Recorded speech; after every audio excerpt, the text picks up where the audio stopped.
Hola, buenos días, buenas tardes, son las 4:15. Como sabéis, nos hemos retrasado un pelín en este inicio del programa porque hemos tenido unos pequeños problemas técnicos. Es una reemisión que estamos volviendo a empezar. Os pedimos perdón a todos. Bueno, son cosas del directo, cosas que pasan. A veces la tecnología falla. No ha sido culpa de Pedro Gallillo, os lo puedo asegurar, porque él es el puto amo. Él siempre lo controla todo y esto que quede claro por delante. No me entretengo más, os recuerdo que hoy termina la primavera, pero ya estamos aquí en el programa número 13. 13, no tengáis miedo del número, que es un número maravilloso. Desde Donosti, el abuelo Xavier. Abuelo, ¿cómo estás? Pues bien. Solicito una comisión de investigación para depurar responsabilidades sobre este error. Seguro que Podemos dice que no, porque ya se sabe todo lo que ha pasado. Señor Lobo, desde Bruselas, ¿cómo estás? Oye, es que ya han dicho que sí que se apuntan, ¿eh? O sea, sí, lo sé. Ahora que saben que va a salir que no, se apuntan. ¿Cómo sale en defensa, eh? ¿Cómo sale en defensa? Enseguida, ¿eh? Hombre, no, pero ¿sabes por qué? Mira, en cuanto han hecho matemáticas ya han visto que iba a salir que no, sí o sí. No, lo hablaba, mira, yo lo hablaba con Rocío esta semana. Yo creo que esto forma parte de esta tradición masoquista de la izquierda, del todo o nada, de que no se acepta ningún tipo de contradicción, o se consigue el programa o no vale para nada, y que es una tendencia muy autodestructiva y muy propia de la izquierda, no solo española, sino mundial. Por eso quería hacer ese pequeño inciso, que el poder implica compromisos, es fastidiado, y la izquierda, pues que es muy dogmática, está poco acostumbrada a ello. Es un debate interesante ese, Iván, para otro día. El compromiso es que no se puede investigar ni al rey ni a Felipe González, está claro. Desde la Sierra de Madrid, Alois Gasca, ¿cómo estás, Alo? Hola chicos, buenas tardes. ¿Cómo vas? ¿Cómo van tus serpientes? Muy bien. Idílicamente por el campo. Sí, ¿no? Ahí está, se lo están pasando pipa, ¿no? Poniéndose las botas. Tío, ¿tú qué haces cuando las ves? Nada de nada. Si está fotogénica le hago una foto, si no la ignoro. Es que hay muchas y... Deberías, en serio, ahora te lo digo, deberías publicar cada vez que encuentres un bicho de estos dentro de lo que es tu gran mansión idílica del Edén, las fotos dentro del programa. ¿Sí, total? Es que hombre, estamos hablando de varias fotos al día, como publique cada bicho que me encuentro. Bueno, pues yo qué sé, pues las más significativas. Sí. Bueno, y desde Bruselas también, nuestro equipo de Xenun, Rocío, Ela, ¿cómo estáis, chicas? Hola, ¿qué tal? Aquí estamos. Muy bien, ¿y vosotras? Bien, muy bien. Ela, cuéntame cómo ha sido tu final del cole. Ha estado bien, pero no tan bien como los otros. Pero justo cuando terminamos y nos fuimos, fui con unas amigas a un restaurante y comimos chocolate ¡Oh, qué bueno! En Bélgica es lo que tiene. Sí, qué bueno. ¿Y de qué sabor te gusta el chocolate? ¿Chocolate oscuro, chocolate con leche? ¡Chocolate oscuro! Ah, muy bien, mira, es mi favorito. Mira, un día os voy a contar una cosa. 85% me gusta a mí, fíjate. Más del 75% para abajo no se llama chocolate. Un día os contaré una batalla que hubo brutal entre el Reino Unido y Bélgica para dar la definición de lo que era chocolate. Y es súper curiosa, es una historia súper curiosa que también habla un montón de este proceso de la Unión Europea de compromisos y de luchas de poder. Muy curioso. ¿Y de 75% para abajo cómo se llama? Pues según los belgas no es chocolate, es un sucedáneo, pero no es chocolate. Se llama barro.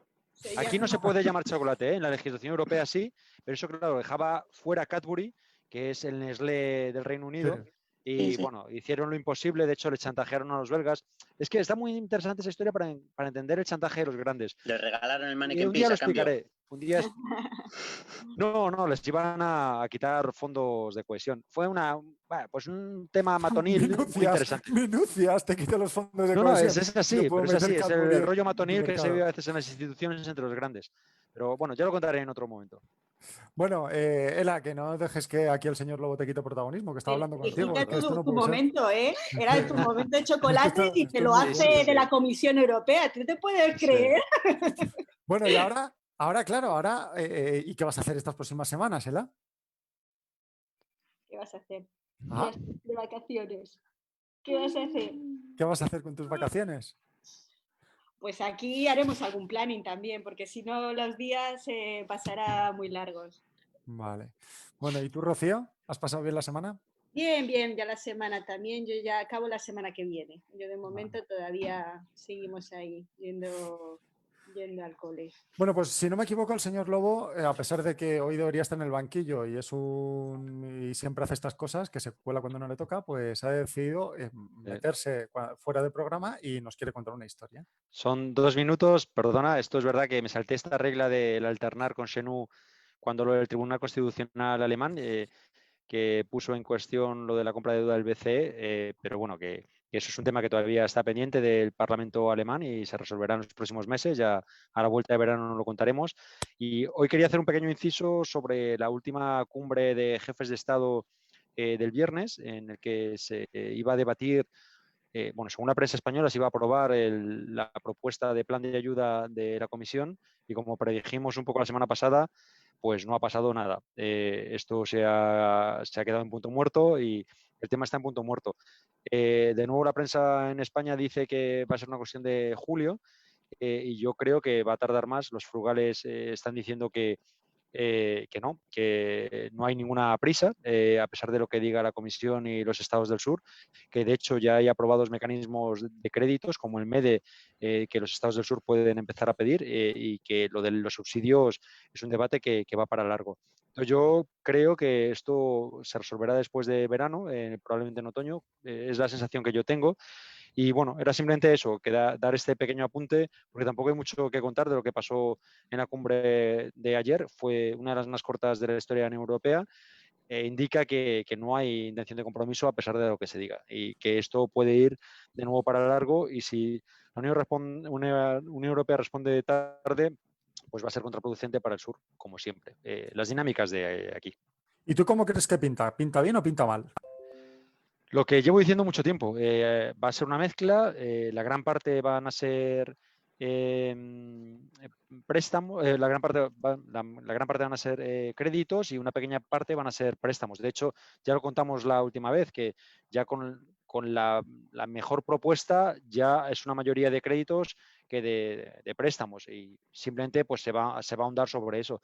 Se afectará la clave de reparto, se harán las típicas cosas que se hacen aquí en la Comisión Europea, que probablemente aumenten la clave de reparto, es decir, la cantidad que le toca al sur, a base de aumentar los créditos y disminuir las ayudas directas. Se llegará a un pupurrí como siempre, pero que bueno, que al final, sobre todo, a largo plazo vamos a seguir endeudando a los países del sur. Y una pregunta entonces, ¿esto se podría llamar una especie de nuevo rescate? Va a ser un rescate y con condicionalidad, por supuesto, que no os quepa duda. También el PP en España está haciendo todo lo posible para que así sea. Bueno, pues esto, ¿algo más que comentar, señor Lobo? No, nada más, quería hacer Pues este entonces, inciso. apague y váyase, por favor. Muchas gracias. De acuerdo, Porque... que, como sabes, eres bienvenido siempre en esta casa. Bueno, pues ya nos vamos a Xenu y adelante, sintonía.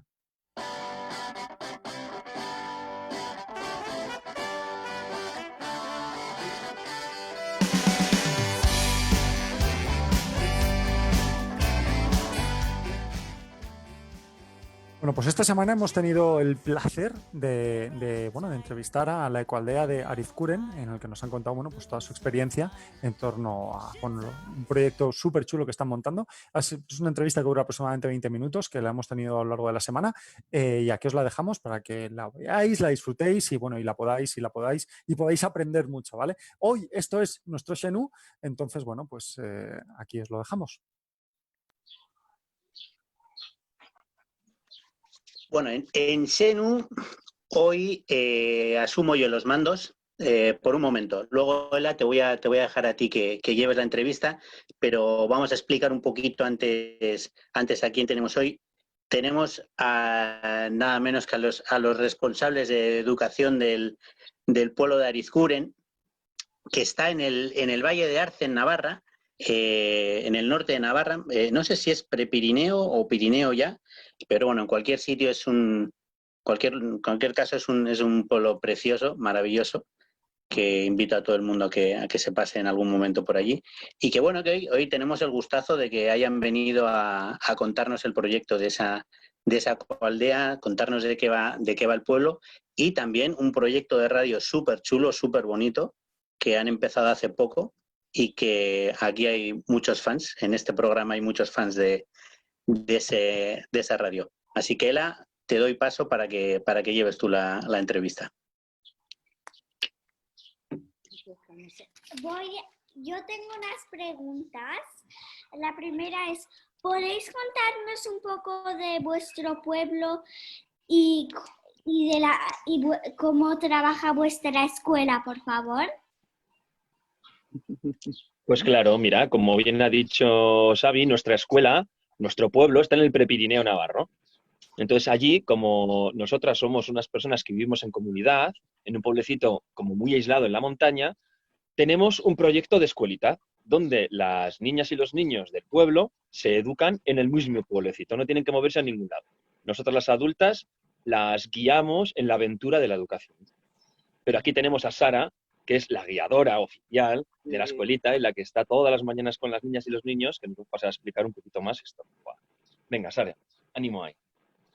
Bueno, pues a ver, y también están las niñas de la escuelita. Protagonistas, ¿no? Aquí están las protas, Pues total. sin ellas no habría escuelita, ¿verdad, chicas? No hay escuela, ¿no? Bueno, pues a ver, para saber un poco cómo funciona la escuelita de Arizkuren, también es muy interesante saber cómo funciona Arizkuren en sí, porque al final la aldea es un proyecto educativo muy global.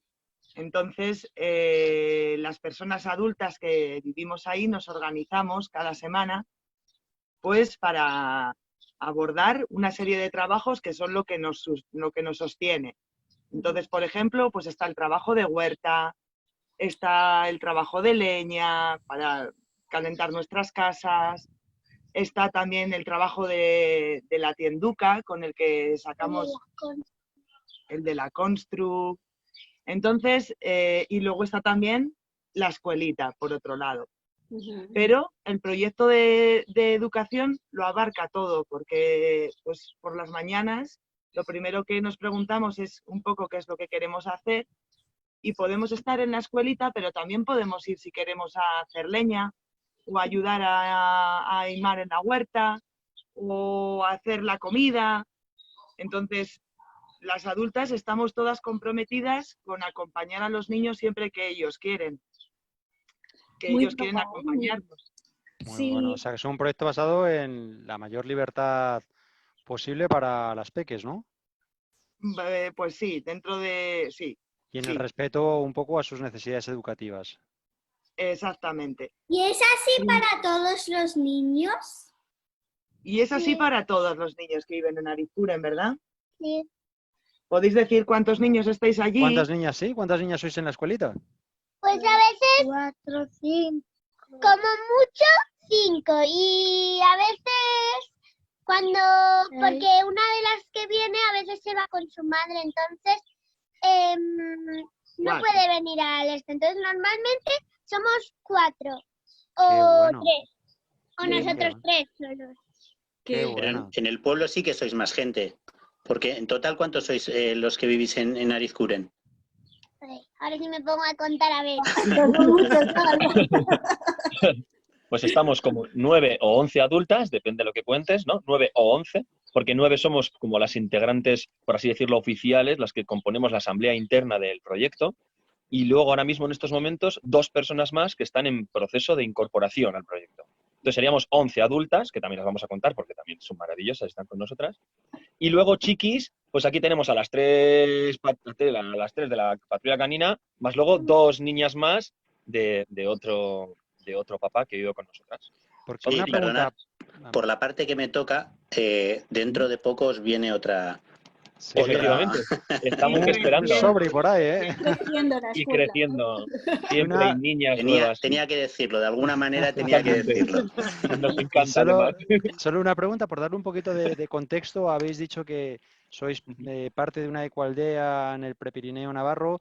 No sé si nos podéis contar un poquitito de la historia, que creo que empieza todo con la CABE y es un grupo de 7 ecoaldeas ocupadas. No sé si nos podéis poner un poquito en contexto, porque esto, obviamente, por lo que nos habéis dicho, suena a un proyecto alternativo con unas raíces profundas. Entonces, no sé si podéis compartir un poquitito de cómo es esta dinámica.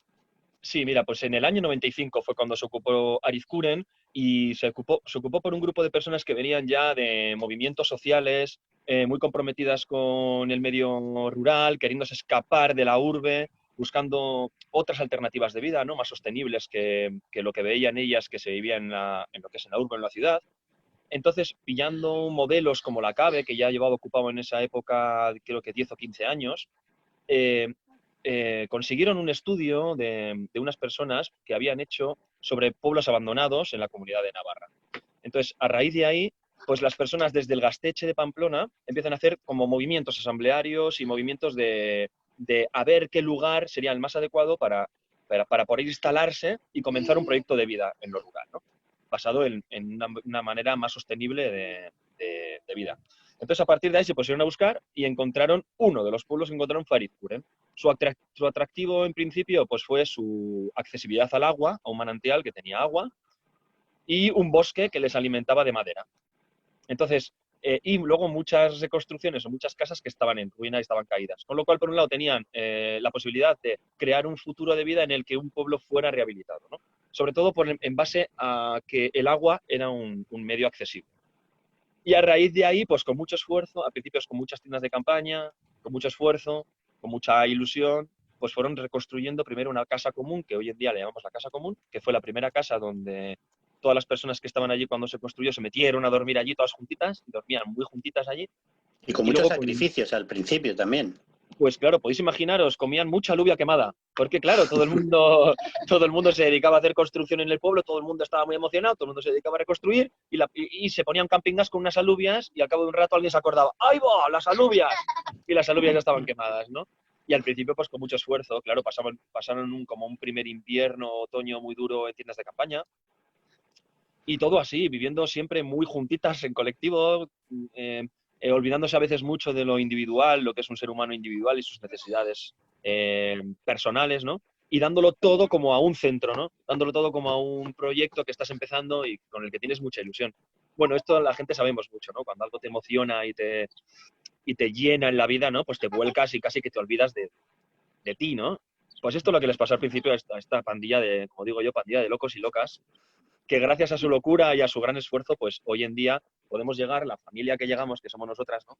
Hace como 7 años que llegamos, que cuando llegamos éramos 4, ahora somos 5, y podemos, gracias a ellos, instalarnos allí y poder estar hablando hoy con vosotras tan alegremente del proyecto que es. Pero sí, al principio fue muy duro, claro, lógicamente. Y hoy en día también es duro, ¿no? La vida en el campo siempre es dura y entrega, ¿no? Estamos todo el día muy entregadas al proyecto. Sí. Sí, a veces parece más bucólico de lo que realmente es, ¿no? La vida en el campo. Sí, como dice nuestra compañera del pueblo, las cosas son muy distintas cuando las sueñas a cuando luego las caminas. Y una pregunta que nos hemos hecho ahora con el tema de lo del confinamiento, ¿cómo habéis llegado vosotros como proyecto supuestamente que os abastecéis vosotros, pero os ha afectado el tema del confinamiento también un poco en vuestra independencia, en vuestra economía o en vuestro proyecto en sí o no?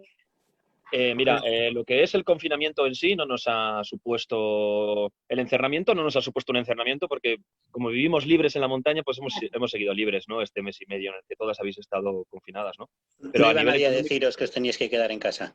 No, claro, no había controles de seguridad ni nada. Vivíamos nosotros allí misma con nosotras mismas y allí nos lo hemos comido, nos lo hemos guisado todo. Sí es cierto que vamos a tener una repercusión un poquito más grande y bestia a la hora de conseguir economía a nivel monetario, ¿no? Que también hay una parte de moneda que siempre necesitamos, como todos los proyectos hoy en día, dado a la sociedad en la que vivimos. Y bueno, sí, me dice Dani al oído así que a veces pasaban helicópteros. A veces pasaban helicópteros. Era muy Por aquí curioso también, porque era... Por aquí en Bruselas también. Sí, ¿no? Era muy curioso. De repente veías un helicóptero y todo el mundo salía a verlo, ¿no? Porque era de espectáculo. Los que habían en la noche que perdían... Satélites. No me digas. Ay, lo ¿Sabes lo que a mí me sabía. sorprendía, chicos y chicas? ¿El qué? Que había un montón de ambulancias por aquí, por Bruselas. Que estaba todo súper en silencio y había un montón de ambulancias. Supongo que allí en el pueblo no teníais ese problema, ¿no? Allí no llegan, no, las ambulancias no llegan. Es muy difícil. Claro. Tenemos un Allá camino de habían pista. los patos, Allí los patrols, pero el nuestro. llegaron Bueno, y los helicópteros, si hace falta también. Sí. Sí que ha habido algún nacimiento que ha implicado un helicóptero, yo creo, ¿no? En la historia de Arizkuren, ¿no? Sí. Ostras, claro. Ha habido el primer nacimiento que fue en el pueblo, hubo un helicóptero por medio, sí. Porque la persona que iba a tener el bebé, pues tuvo que salir al final en el helicóptero después de un parto muy largo y muy costoso. Tuvieron Sí, que ir a recogerla en helicóptero, sí. Fíjate. pasando. Bueno, eso nos da un poco la idea de lo remoto de el pueblito de Arizkuren, ¿no?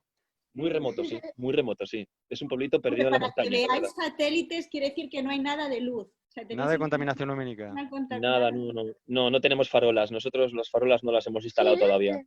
Bueno, alguna farola que es en realidad un sistema de LEDs así que se enciende por la noche, pero un poquito para que no te rompas la cabeza con una piedra, pero no, farolas no hay. Entonces se Ela, ve muy bien el cielo nocturno, sí. Ela, yo creo que quería seguir alguna pregunta, ¿no? Que tenías Venga. alguna... Sí, le va a preguntar la señora. ¿Nos podéis contar un poco de radio rural? A ver, vamos a contarle cosas de radio. Bueno, A ver, ¿qué pues, quieres saber de lo radio primero rural? que ¿Cómo, la cómo radio surge la rural- idea? ¿Cómo decidisteis empezar el proyecto de radio? Por radio calle que no calle. ¿Ah? ¿Esto qué es? ¿Eso qué es? Es otra radio que lo hacen unos amigos nuestros y nos pareció muy divertido y entonces nos ocurrió hacer una radio a nosotros. Ah, pues es fantástica, ¿eh? De verdad que a nosotros nos encanta. Nosotros Ellos estamos nos dieron la encantados. idea y luego nos pareció también pues como un proyecto muy bonito que podíamos hacerlo desde la escuelita, ¿no? Claro. Pues cada programa necesita su preparación, su, Concentración. Claro. su concentración, su desarrollo y... Porque las entrevistas cuestan un montón. Sí, ¿verdad? Ela tiene algo de experiencia también en la preparación, ¿no? De las entrevistas y de la sección, ¿verdad, Ela? Si no, también te hacen las preguntas, ¿no? Un pequeño Hace guión, falta ¿no? estar muy concentrada, ¿verdad, Cela? Como dice Dana, ya que sí. ¿A qué es difícil conseguir las preguntas? Un poco sí, ¿no? De lo que van a hablar es un poco más fácil, pero si no sabes de qué va a hablar es como... Muy complicado. Claro. Y ella no entiende al señor Lobo, ¿no? Siempre que habla el señor Lobo, dice, no entiendo nada. Sí, porque esto es una mezcla de secciones, que algunas secciones son un poco más difíciles para Claro. pequeñajos, hablamos de política o de economía y son temas que de momento todavía nos cuesta un poco entender. Y luego tenemos secciones que son más interesantes y divertidas, como son las de educación, las que hacéis vosotros, ¿verdad? De Xenu. Claro, es un poco una Claro. mezcla. Tenemos aquí un grupo de amigos, cada uno con nuestros intereses y compartimos un poco todo, ¿no? Que es la magia de la radio. ¿Y Total. cómo distribuís vuestros programas de radio rural natural? Pues hasta el momento ha sido por grupos de amigos de WhatsApp, o sea, no lo estábamos valorando, colgarlo como un podcast en... Estaría muy bien. Sí, ¿verdad? Y lo estamos valorando, lo que pasa que, bueno, pues al final como son las niñas un poco las que lo dirigen, Gestionan, por ¿no? así decirlo, pues a ellas parece que les cuesta igual también un poco más, no sé, que se difunda tanto o que... Bueno, Sí, creo que la historia de la difusión va más por lo adulto que por lo niño, ¿no? Los Pues niños yo creo que disfrutan haciéndolo para todos vosotras, ¿no? Ela y vosotras, lo interesante es hacer la radio, ¿verdad? Es el momento, ahora, es lo que están disfrutando. Luego a ellos ya les da igual, ¿no? Claro. Además, Pero entonces, a los adultos los que nos apetece difundir. entonces se confirma... Sí, Ela, sigue tú. ¿Cómo os inventasteis el nombre de Radio Rural? Radio Natural. Ah, sí, pues estando un día en la cocina, creo. ¿Cómo fue?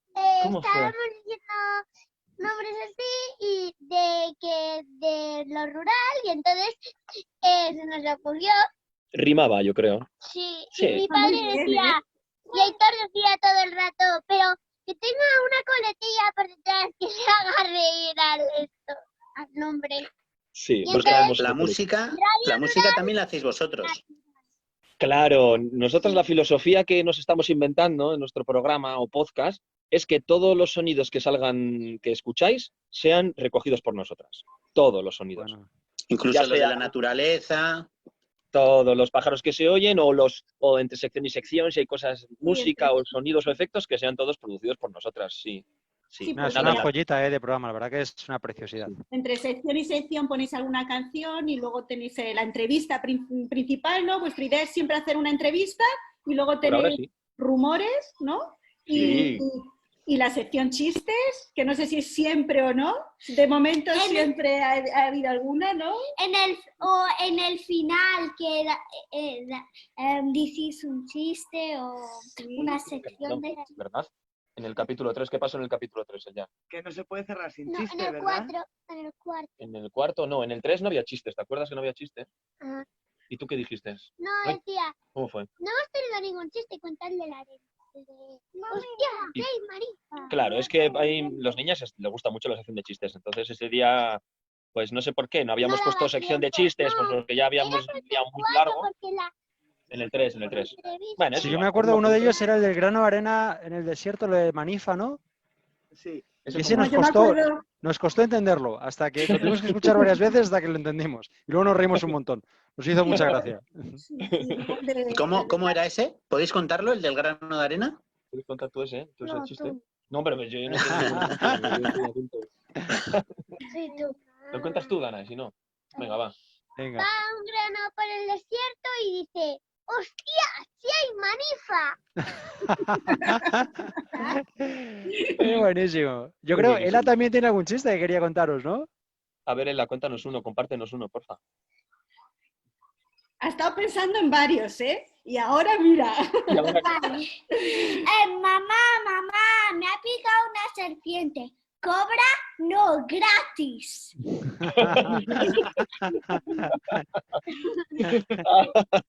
Está muy bien, lo vamos a apuntar. Lo vamos a apuntar. ¿Cómo estornuda un tomate? Un tomate, ¿cómo ¿Cómo? estornuda? ¡Ketchup!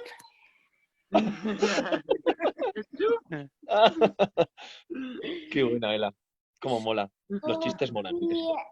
Ese. Jaimito, ¿me puedes decir si las luces del árbol de Navidad se encienden? Sí, no, sí, no, sí, no. No lo entiendo. Las luces de Navidad ¿Se a veces se encienden? encienden y se apagan. Se encienden y se apagan. Ah. Sí, no. Bueno, Dane, por ejemplo, cuéntales cosas de radio. A ver, cuéntanos alguno. Cuenta algún chiste. Ah, vale, pues es un chiste también. No, le animaba a Dana, ¿eh? Le animaba a Dana a que contara, por ejemplo, cómo hacemos nuestras entrevistas, porque claro, nosotros Yo tenemos tengo una manera... una pregunta que Ah, haceros. pues venga, muy guay. Venga, Que lo comentabais en el último capítulo, en el rumor, y quiero que lo confirméis porque yo sigo teniendo la duda. ¿Quién hace los guiones de Radio Rural Natural? ¡Nosotros! Eso es impresionante, porque son guiones Impresionante. súper currados, Está ¿eh? fenomenal. Vamos. Sí, sí. Es que- Muy bien, muy bien. Hombre, también vamos a desvelar un pequeño secretillo, ¿no? Que hay Algunos lo hacen. algunos, sobre todo las que hacen lo que hablan las niñas pequeñitas, porque claro, vamos a ver, al ser un proyecto de escuelita, las dos niñas más mayores, ¿no? Son las que hacen sus propios guiones, claro. La entrevista la organizan ellas, junto con Sara, que es la que orienta, estructura la entrevista, de lo que van a hablar, las preguntas, bla, bla, ¿no? Pero luego a la hora de intervenir estos otros medianos, por ejemplo, a esto les gusta más ser locutores que por ahora que investigadores de palabras. Sí. Entonces, yo suelo estar un poco, Sara y yo solemos estar un poco atentas para escribirles como las cuñitas para que hablen, ¿no? Porque pues todavía no tienen tanto interés. Les gusta hacer locución, pero no les gusta inventarse lo que van a decir en la locución. Entonces sí es cierto que ese rumor es un rumor a medias. Bueno, pero es maravilloso, ¿eh? De todas formas, los guiones son súper chulos. Por la sección de el último programa de Radio Rural me dio dudas. ¿Cuáles son vuestras preferidas plantas y por qué? Que sabéis mucho de plantas vosotros. Sí, nos impresionó el último programa, fue impresionante de plantas. Hemos hecho también incluso un libro, ¿verdad? Era de plantas. Un poco Tenemos inspirado. que imprimir las fotos, pero sí. Muy bien. Venga, Dana, contesta Muy esta bien, pregunta, muy por favor. bueno. ¿Cuáles son tus plantas favoritas de casa, ¿Cuál por es tu ejemplo? favorita? Bueno, si tienes alguna, porque a lo mejor no tienes ninguna y simplemente Espera, quieres... ¿cuál has A dicho? ver, ¿Cuál has ¿cuál, dicho, cuál? Dana? El llantén. El Que me llantén. gustan muchas. ¿Así? ¿Cuál es el llantén? Nosotros no sabemos, ¿eh? Que No sepas sabemos. Sabemos muy poquito. Al vivir en una ciudad sabemos muy poquito de plantas. ¿Ah? Pues en Radio Rural dije que os tocaba investigar. Sí, ¿verdad? Pues En eso mira, yo os voy estamos. a- Mira, Ela, Vamos ¿le a enseñas el hacerlo. libro que estás haciendo? Porque un poco inspirado en Mira, el programa que Elena, escuchamos, enséñanos. nos interesó mucho porque sabemos muy poquito de plantas y entonces hemos empezado a hacer este libro, ¿verdad, Ela? y poco a poco lo vamos a ir.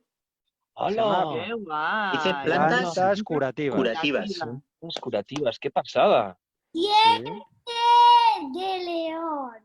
Diente de Diente de león. león. Ah, el diente de león, me gusta. Verdolaga. La La verdolaga. Verdolaga también me gusta. Que tiene mucho omega 3, como el pescado. Llantén. ¿La que has dicho? Llantén. Ah, fíjate, ahí A está. los niños el llantén les gusta Sí. mucho porque Sí. lo utilizan mucho cuando se ortigan, con la ortiga, Anda. ¿Así? ¿Sirve para Cuéntale, evitar Dana, ¿cómo el picor? utilizamos? Pues para evitar el picor. Entonces que son... Ah, qué bueno. te metes así una hoja, la masticas y cuando ya la has hecho como purecito, pues Sí. coges el plastuz y donde te hayas estigado te lo pones así y que Qué tengas bueno. salida. Sí, yo me acuerdo de esa planta, pero no sabía cómo se llamaba, que estábamos en un zoo y Ethan se picó con una ortiga en el pie y Catherine, una amiga, cogió esa planta y se la metió en la boca. Y Pues después verá. lo puso en el pie. Pues llantén. Ya Esa me llantén. vale. Es que, Mira, claro, en el monte nos sortigamos mucho, claro. Entonces ese es uno de los remedios más rápidos que aprenden las niñas en el pueblo, el llantén. Claro, claro. Qué bueno, joroba. Y Yo os tenemos voy a- hacer buenas plantas. ¿Qué tal vamos de tiempo? ¿Cómo? ¿Me preguntabais qué tal vamos de tiempo? Sí, Bueno, vamos terminando ya. vamos terminando, ¿no? Ela, di Sí. alguna más Hay y... cola de caballo y... Ajá, Yo creo Mira, que yo os Dana quería decir decirnos una algo. cosa. muchas que sí. sí. A ver, Xavi. Yo estoy tomando ahora mismo una planta, a ver si la puedo enseñar, que se llama Espino albar, Oh, que está traída de Arizkuren, precisamente. potente. Vino blanco para la hipertensión, ¿verdad? Va muy bien. Efectivamente. Sí, sí. Esta ya la tomaréis cuando seáis más mayores. ¿eh? Muy buena planta. Yo me la como, como la tengo natural, ahora en temporada la como así en ramilletes, ¿no? La vas ahí al árbol, coges el trocito por la mañana, ¿no? Y te la tomas. Así, ¿eh? Sí, claro, la puedes consumir así directamente comida, ¿no? Está muy rica además, muy rica. Pincha, claro, el espino albar lo que tiene es que cuando lo recolectas, gracias a que te hemos dado esa planta, nos hemos pinchado con ella. Y cuando nos pinchamos con ella, lo que Lo pasa es tendré que en cuenta. se te infecta el pinchazo, tiene como una especie de posttoxicidad. Y me la metí para dentro y ¡buah! Me dolió más. Claro. Después Madre se me mía. puso así todo rojo, así. Madre mía. O sea, que cuando yo tomo esta infusión, es de lo que habéis recogido pinchándoos vosotros en el monte. Eso, exactamente. Muy bueno. Intentar mejor, Xavi. Oye, que ha sido un placer entrevistaros. La verdad que teníamos muchas ganas de veros y veros las caras en persona, vuestras voces. Y nada, lo que pasa es que sí que tenemos que ir cerrando, ¿no? Un poco más o menos, ya el tiempo... Sí. Muy bien. Sí, se nos va. Pues para nosotras también ha sido un placer y nos gustaría mucho invitaros a todas a que vengáis a vernos y ahí ya sí que nos ponemos a recoger plantitas y vas a aprender un montón, Ela, a jugar en nuestra escuelita y bueno, pues eso, a pasarlo bien con nosotras allí en Arizkuren. Sí. Y podéis revenir cuando queráis. Revenir. Los invito a la radio cuando queráis. Podéis Nos volver, sale ahí un poco el podéis volver. francés traducido al castellano, ¿no? O sea que Total. podéis venir aquí a Encantada, hablar. Ela. Sí, sí. Encantada, Ela, Pues encantada. cuando queráis volvemos a hacer otro encuentro de estos así, telemático también. No, está muy Muy bien, bonito porque chicos. nos expliquéis un poco el proyecto del pueblo, de la escuelita y de la radio, que la verdad que aquí tenéis un montón de fans, ¿verdad? O sea que muchísimas gracias Efectivamente. por vuestro tiempo. Pues gracias a vosotros. A vosotros. Muchas Venga, gracias. un beso muy fuerte a todas. Hasta luego. Un beso Un muy abrazo. fuerte. Hasta luego. Chao. Adiós, Chao. adiós. ¡Buah! Es una pasada de entrevista. Y si os habéis fijado, qué capacidad tienen tanto el abuelo Xavier como el señor Lobo como Ela de cambiarse de ropa. Es Sí. maravilloso, ¿eh? Así, rápido. ¿Habéis rápido. Es, Sí, sí. es una pasada. Sí, sí. Pues nada, un montón de actividad en el chat del grupo. Hemos intentado, como os hemos comentado, ha sido una entrevista grabada que grabamos durante la semana. Y bueno, hemos intentado responder a todas las dudas y todos los comentarios que nos han surgido de Coro Sánchez, de Manolo Vázquez y demás. O sea que espero que os haya gustado. Y bueno, ya nos vamos directamente a bueno, Pedro, Sí, tenías bueno, algo que comentar, ¿no? sí, hoy íbamos a irnos ya a la sección de Gun. Lo que pasa es que Gun hoy no está en directo. Como tampoco Nacho Está Gallo lleva... perjudicada o algo así, ¿no? Sí, Han no sé, dicho. algo. No Entonces sé qué hemos estado pasa. investigando la razón por la cual no ha estado hoy Gun en directo. Y tirando de hemeroteca y demás, hemos visto que Lelutier tenía el grupo Lelutier lo predijo hace muchos años, el motivo por el cual no iban a estar. Entonces he encontrado una pieza, un sketch que creo que os voy a poner y esto lo explica. Dentro vídeo, yo mismo. A partir de este momento finaliza el horario de protección. Queda bajo su exclusiva responsabilidad la permanencia frente al televisor de los seres humanos. Y aquí en Entreteniciencia Familiar ya nos disponemos a disfrutar de toda la alegría, el colorido y el ritmo tropical del cuarteto Los Brillantes.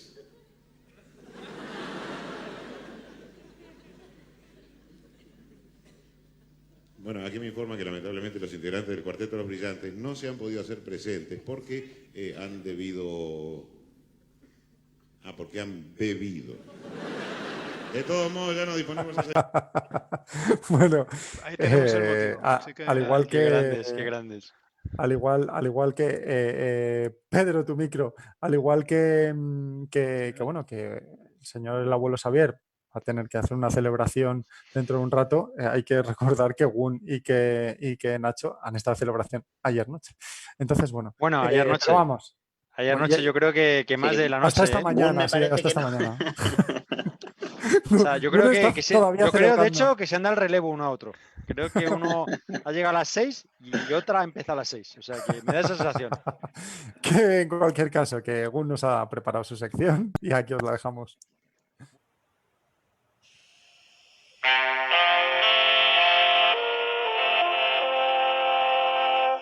Teletuit Post.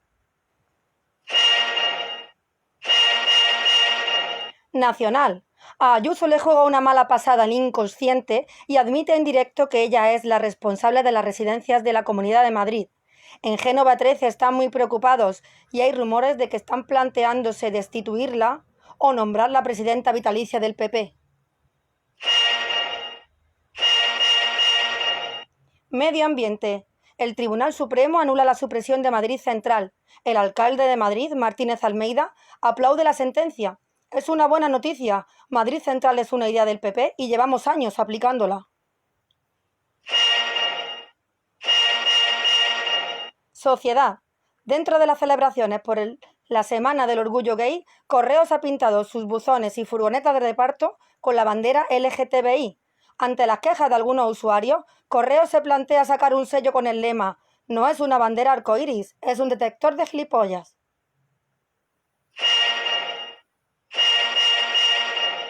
Música. Pablo Alborán declara en su cuenta de Instagram que es gay. El rey emérito le responde «Eso es mentira. El único gay que hay en España es mi hijo Felipe».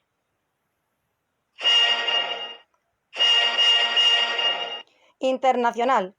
La CIA desclasifica unos documentos de la investigación de los GAL en los que llegan a la conclusión de que el famoso señor X es Felipe González. Dentro de 40 años desclasificarán la investigación sobre los papeles de Bárcenas y por fin descubriremos quién es el famoso M. Rajoy.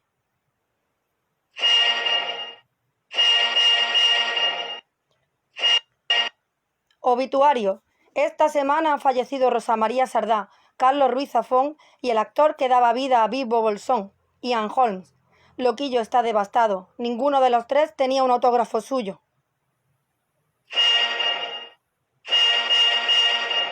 Y hasta aquí los teletuitpos. La semana que viene, como siempre, más y peor. Gúndula, en diferido y en forma de simulación, para Muévete a tu bola. Vaya fichajazo nos hemos hecho con Gun, tío. ¿Sabes cómo se le ocurra, podéis decir algo, ¿eh? Sí, he tenido un lío porque no, ya estaba que... escuchándolo además y que sí, abuelo, que estás mayor, que sí, ya lo sé. No puedo estar a dos cosas, no puedo estar a dos cosas. Entre uno que está mayor y el otro que se le ha caído el pelo, no sé por qué ha pasado y que encima no debería estar bien en el programa, que me estás contando, es que no puedo pedir nada, tío. Que ya me voy, tranquilo. Y Pedro, que bueno, que te voy a decir. Yo Pedro, digo algo cuando puedo, me obligáis, cada vez que tengo que hablar, me obligáis aquí a cambiar los controles para que se me escuche. Bueno, que sí, que nos vamos a explícalo, ¿no? Que bien nos vamos a explícalo.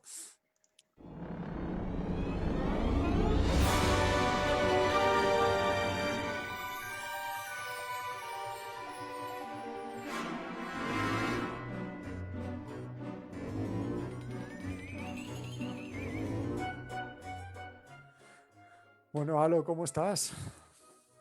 Aquí estamos, otra semana. Una semanita más, ¿eh? No te escapas, ¿eh? Tú sí que no te escapas. Yo es que me corto el micro y no se me oye, pero genial, Gúndula, como siempre. Sí, Gúndula es muy, muy, muy buena.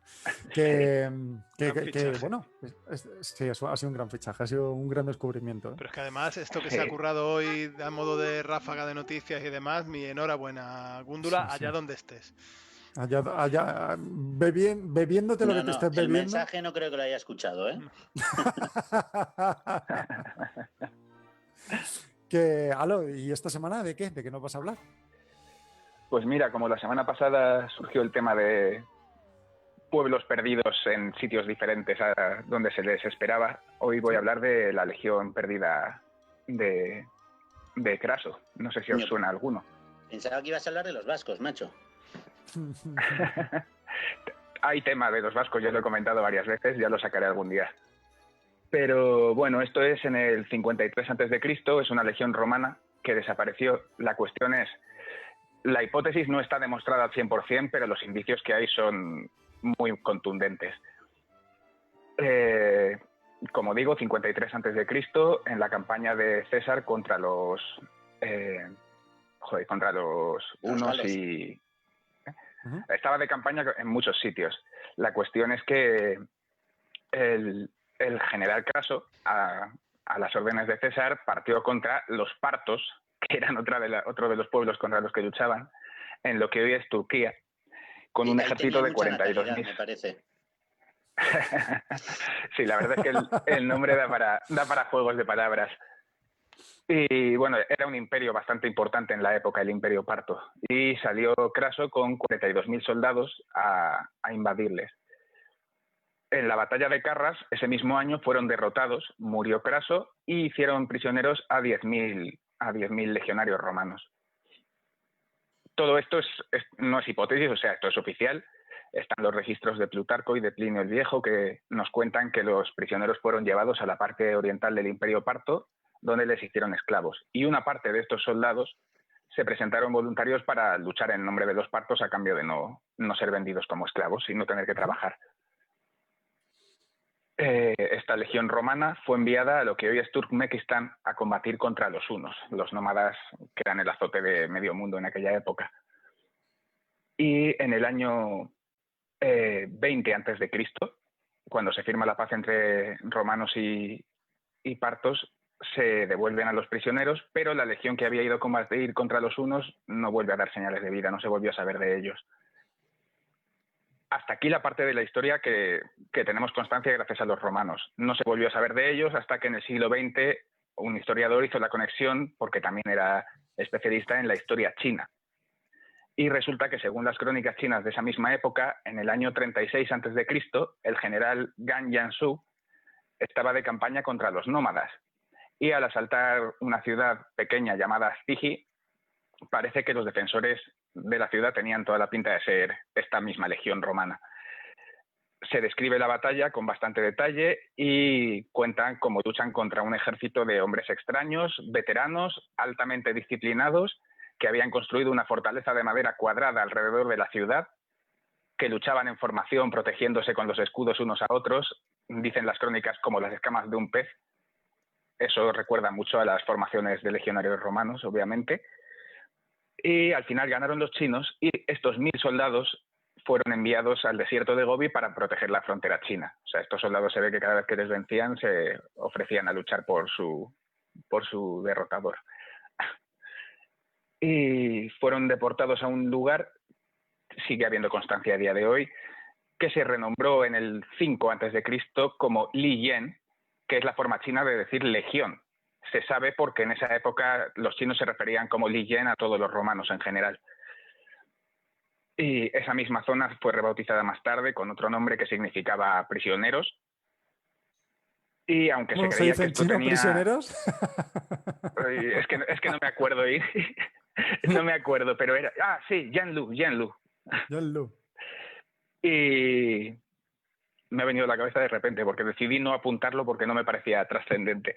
Va, hasta que venimos y te tocamos los huevos de serpiente. Siempre vais a ver si me pilláis. Hombre, claro.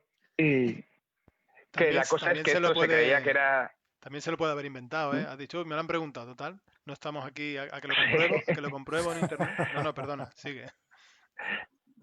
Nada, la cosa es que esto se creía que era una hipótesis interesante, pero que no se podía saber si era cierto o no. De hecho, a día de hoy, pese a todas las pruebas que hay, sigue sin ser 100% seguro. Pero la cosa es que en el año 2001 se descubre en un pueblo de la de China... Odisea en el espacio, en el año 2001 de la Odisea en el espacio. Sí, el mismo año, solo que en nuestro universo bastante menos interesante que el de la novela. La cosa es que se descubre en un pueblo muy remoto, perdido, que se llama Celaizai, sí, seguramente pronunciado fatal. El 46% de los habitantes del pueblo tiene genes europeos. Es muy curioso ver, si podéis buscar en internet, a los habitantes de este pueblo, porque aunque son obviamente chinos, tanto de cultura como de etnia, tienen muchos rasgos europeos. O sea, hay chinos con rizos, chinos pelirrojos, castaños claros, con ojos azules, con narices aguileñas. O sea, es que no quedan dudas de que son descendientes de europeos, al menos en parte. E insisto, hay pruebas genéticas de ello. También en el pueblo se encontraron monedas romanas, restos de alfarería, los restos de un fuerte cuadricular de madera. O sea, hay muchos indicios, pero a día de hoy no sé muy bien por qué todavía sigue sin ser la versión oficial. Y al final, o sea, ¿tú crees que esto se va a acabar oficializando de algún modo? ¿O? Sí, es que, a ver, esto es solo una hipótesis mía, pero hay constancia de que a los chinos no les gusta mucho admitir que haya habido en su territorio otras culturas previas. Ya se encontraron también en el siglo XX. Sí. Se encontraron en el siglo XX unas momias de la Edad del Bronce que están extremadamente bien conservadas y que resulta que son europeos ancestros de los rusos. Y tardaron décadas. Una pregunta para ponerte a prueba de verdad. Esta, si la sabes, ya me dejas flipado. En ese pueblo, además de los restos que hay indicios de que puedan ser romanos, había también garum, que es un tipo de crema. Hombre, de salsa de atún, creo que es. Sé lo que es el garum, pero sí, no hay constancia de que la hubiese, pero es que tampoco sería raro aunque no hubiese romanos, porque los chinos adoptaron el garum de los romanos y tienen una salsa tremendamente parecida, también hecha de entrañas de pescado fermentadas. Nada, me ha contestado el tío. No le pillamos, ¿eh? No, si es que es tremendo lo de Halo. Bueno. Esta historia habría terminado. Si sobra tiempo, os cuento ligeramente la de la embajada japonesa que vino a España en la época de Felipe II. Por favor. Sí, hombre, claro, tío. En el tiempo de Felipe II, has dicho. Bueno, Sí, más o menos. En 1582, la embajada Tenso. Fue la primera vez que los japoneses pisaron suelo europeo. Y también la última en bastante tiempo, porque justo después llegó la época de cierre de Japón, en la que se cerraron completamente Europa. Solo tenían una isla cerca de Tokio, en la bahía de Tokio, donde permitían que parasen comerciantes, pero no podían pisar Japón. Expulsaron a todos los europeos que ya vivían ahí. Fue todo culpa para variar, de los evangelistas que les estaban cambiando la cultura. Y la cosa es que poquísimo antes de... Sí, decidieron que se acabaron los extranjeros. Por eso, por cierto, luego en el siglo XIX, cuando volvieron a abrirse, los samuráis tenían mosquetes y armas de pólvora. Las habían comprado estas eran fabricadas por ellos, pero estaban basadas en los diseños que habían comprado a portugueses y españoles. Me viene a la cabeza ahora un montón de curiosidades así. Hay un montón de comidas, sobre todo dulces japoneses, que vienen de los españoles y de los portugueses con los que comerciaron en 1500 y pico. O sea, tienen un bizcocho parecidísimo al nuestro que se llama Castela, porque es de Castilla.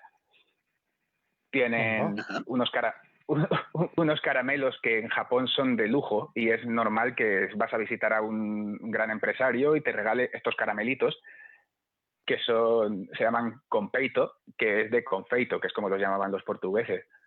Es muy curioso porque son caramelitos de estos, las bolitas de anís con forma de estrella que comprábamos de pequeños al peso. Sí. Pues eso en Japón es un regalo de clase alta. Qué bueno. Y bueno, nada, en 1582 mandaron esta embajada que duró 8 años. Tuvieron 1000 peripecias, tuvieron que ir primero por Sudamérica, al final llegaron a España y no les paraban de poner pegas, porque en Japón ya se había empezado a expulsar a jesuitas y eso no le hizo mucha gracia al Papa. Los pobres vinieron en España. En España y en toda Europa. O sea, ¿pero qué? Claro, ¿Había Guardia Civil ya o qué? El equivalente de la época. La cosa era esa, como en Japón ya habían empezado a expulsar jesuitas, no estaba bien visto el embajador japonés y cada vez que llegaba a una ciudad le hacían esperar, no le querían acoger. Y la cuestión es que la embajada tardó mucho más de lo que estaba esperado y una parte de ella se quedó acampada en un pueblo en Andalucía. Ay, Dios mío, es que no consigo acordarme de él. Esto lo estoy haciendo de memoria, ¿sabes? Se quedó acampada en un pueblo en Andalucía, en el que a día de hoy sigue habiendo gente que se apellida Japón, porque son descendientes de los japoneses que decidieron quedarse a vivir en España. Fútbol. Hay un árbitro de Sí, fútbol, ¿no? yo me estaba acordando de él, Japón-Sevilla. Japón-Sevilla. Sí, que le iba muy mal a la Real con él. Bueno, eso es porque se apellidaba Japón-Sevilla. Claro. Si se hubiese apellidado, no sé, Goico Charrundi, claro, algo así, pues... Goicoechea Larreondo, pues hubiéramos ganado la liga. La liga de calle. La cosa es que tenemos en España repartidos en varios museos, pero tenemos un montón de arte japonesa de la época que nos trajeron ellos. O sea, se puede ver a día de hoy y de hecho los registros también de la embajada es curiosísimo ver ilustraciones japonesas, de estilo japonés, pero de entornos europeos. Igual te están pintando el palacio de tal sitio o la gente de aquí vestida como aquí, pero en un dibujo de estilo japonés antiguo. Qué bueno. Todo esto, investigando un poco, se puede llegar a visitar porque, repito, está repartido en diferentes museos. Creo que en el arqueológico hay alguna cosa, hay otros dos, por lo menos en Madrid, donde yo he visto parte. Algún día tendremos que hablar de museos y... bueno, el significado del expolio que tiene un museo, pues como el British o etcétera. Sí, bueno, pero algún día tendremos que sacar anécdotas de esto. Pero no siempre están construidos en base a expolios. O sea, no, yo no digo eso. Hay casos flagrantes, pero vamos, en general es algo loable lo que hacen los museos por la sociedad.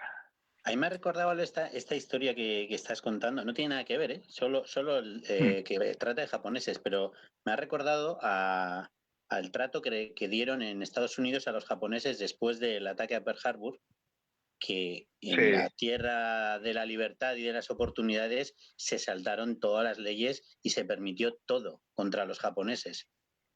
Y es que encima no eran japoneses, o sea, estamos hablando... Claro. estamos hablando de gente que a lo mejor habían llegado a América sus abuelos. O sea, ya sus padres habían nacido en Estados Unidos y ellos no, de Japón. Con origen japonés. Y que, bueno, les hicieron la vida imposible, simplemente porque los japoneses habían bombardeado Pearl Harbor. Sí, les metieron directamente en campos de concentración. Decían que por su seguridad, porque lo peor es que encima es eso, es que los blancos habían empezado a linchar cada asiático que se encontraban por la calle. Sí, sí. Es una pesadilla, de verdad. La humanidad siempre está igual. Sí. Bueno, el racismo, ¿no? En cualquiera de sus vertientes. Es terrible. Tribus contra tribus. ¿Alguna cosita más? ¿Aló? No, yo creo que con esto termino por hoy. Pues mira, aprovecho un pequeño refresh de lo que han sido un poco las secciones y cómo han funcionado a lo largo de la semana, ¿no? Los diferentes. Y bueno, pues aquí otra vez buenas noticias para Tandem Perfecto, porque esta semana, quitando obviamente el programa, lo que es el programa en sí, el vídeo más visto, visitado y escuchado esta semana es el de Tandem Perfecto. O sea que enhorabuena, Xavi. Nos estamos dejando toda la pasta en eso, pues se tenía que notar, ¿no? Pero el contrapunto, lo diré, que aquí hay que decirlo, que es que lo que más minutos de visualización ha conseguido, es decir, lo que más visitas ha conseguido es el vídeo de Tandem Perfecto. Lo que más lista de reproducción que ha obtenido más minutos de visualización, ahí hay un empate técnico entre Explícalo y Conexión con Bruselas esta semana. Entonces, bueno, también mi enhorabuena a ti, Alo, hombre, por supuesto. Felicitaciones a los premiados. ¿El incentivo cuál era? Sí, gracias. Ah, gracias. Un caramelo de lujo de Japón. Una violeta, ¿no? Bueno, Xavi, ¿y tu medio equipo? Is coming. Vale. Entonces, bueno, pues seguimos con ello. Que bueno, y os recuerdo a todos que como siempre podéis seguir en redes, @tubola en Twitter, por supuesto, Muévete tu bola. Acordaros, suscribiros, súper importante, nos haréis un favorazo, nos ayudaréis muchísimo si os suscribís, si le dais a campanita, si le dais al me gusta en Facebook y demás. Hola, Eric, ¿qué tal estás? A ver. Sí. No te silencies. No te silencies. Con que te cambies el nombre por... Ahí está, Igea. No se te oye. No se te oye. Te has silenciado. Está Iván, silenciado, Iván.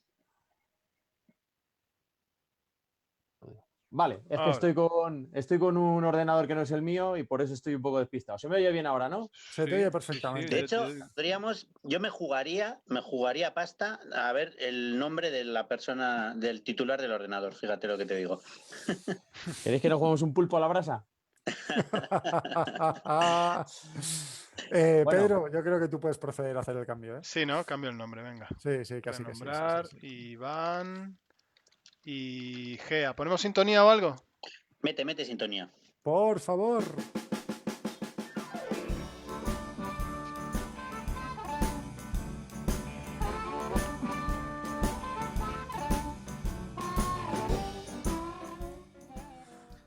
Bueno, pues ya estamos, una semana más, Tandem Perfecto. Le acabo de decir, Iván, al gran abuelo Xavier, que esta semana el vídeo más visto ha sido el de Tandem Perfecto. Bien, bueno, nosotros en ese aspecto seguimos un poco fastidiados porque estamos compitiendo por la maglia negra y eso nos pone muchas dificultades. De nos hecho, aleja. La llevo puesta. Bueno, hay que decir que cuando he entrado pensaba que todavía estaba pinchado el vídeo de Gúndula y estaba tan tranquilo pensando que no estábamos en el aire, pero bueno, esto es la maravilla del directo. Las cosas del directo, que se han movido muchas cosas hoy. Bueno, la semana pasada el abuelo Xavier nos dejó con la miel en los labios con una historia a medio terminar, o a medio empezar, como diría Les Luthiers. Efectivamente. Os hablé de la Mallanera y de cómo la última edición de la Mallanera en 1951 la ganó Giovanni Pinarello. Quizás os suena el apellido, a los que os guste más el ciclismo quizás os puede sonar un poquito. El caso es que en el año 52 Pinarello iba a participar en el Giro, pero a última hora prefirieron que participara un compañero de equipo que estaba mejor preparado que él, y en compensación, puesto que le habían dicho que iba a participar, le dieron una cantidad de dinero. Hombre, mejor preparado iba a estar seguro, porque si anteriormente había quedado último, peor no podía acabar, claro. Efectivamente, efectivamente. Bueno, ¿qué hizo Pinarello con este dinero? Decidió crear una fábrica de bicicletas. Si os suena, las bicicletas Pinarello nacieron con el dinero que le dieron para que no participara en el Giro. Bueno, Pinarello fue creciendo como fábrica de bicis hasta el punto de que en el año 91 ganó el Tour de Francia un señor que se llamaba Miguel Indurain y que andaba sobre unas bicis Pinarello. Durante los 5 años que ganó el Tour de Francia y 2 Giros de Italia, no hay que olvidar, la bicicleta que llevaba aquella famosa espada era un Pinarello. Al año siguiente, Bjarne Riis también llevó una Pinarello. Y al año siguiente, Jan Ullrich también llevó una Pinarello para ganar el Tour de Francia. Y Óscar Pereiro, cuando ganó el Tour de Francia en el 2006, también con una Pinarello. Y el equipo Sky también ha llevado durante todos los años bicicletas Pinarello. Luego ese dinero que le dieron para que no participara ha hecho que se permitió que se creara una de las más importantes marcas de bici de la actualidad. Eso como el libro que nos recomendó la semana pasada Liz, del arte de la prudencia, y dice que hay que hacer de la necesidad virtud, y Pinarello supo hacerlo, consiguió de quedar último hacer una empresa que fue líder, ¿no? Y entonces eso nos ha inspirado al abuelo Xavier y a mí para hablar esta semana sobre liderazgo, ¿no? Que en el deporte es tan importante y que se recurre tanto, ¿no?, a ese término de líder, pero sabemos que es un líder y vamos a intentar reflexionar durante algunos capítulos sobre el liderazgo. Para empezar, me gustaría saber qué es para vosotros el liderazgo. Gallello, Caprile, Alo.